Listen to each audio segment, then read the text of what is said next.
Hello everybody, it's Lurgs here and welcome to my channel. And today the Nissan Juke, how to check the battery.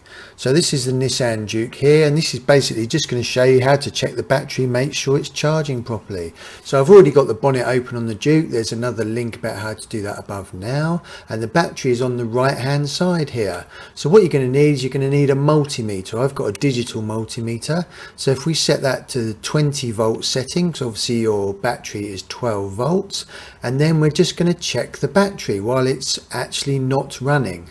So we should get over 12 volts.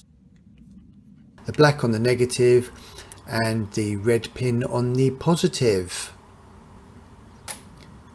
and that's all looking good. 12.5 volts, so that is excellent. So what I'm going to do now, so I'm just going to start the engine up and then just check that we're getting a good charge on that battery. That's basically just checking that the alternator is working correctly.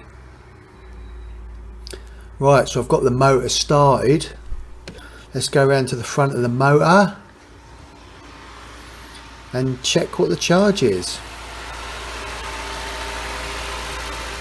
Okay, so we've got 14.6 volts on charge, so that is absolutely perfect. Obviously, if it still said 12.5 volts when the engine's running, then you've got a problem with your alternator. Now, after all that hard work, I think it's time for a lovely cup of tea. Oh! Hey, careful, man! There's a beverage here, huh? If you would like more how-tos and helpful tips and life hacks, please subscribe by pressing this button down here. I really do appreciate you visiting my channel, guys and girls. If you'd like to select any other videos around here, that would be really cool. Thanks for watching.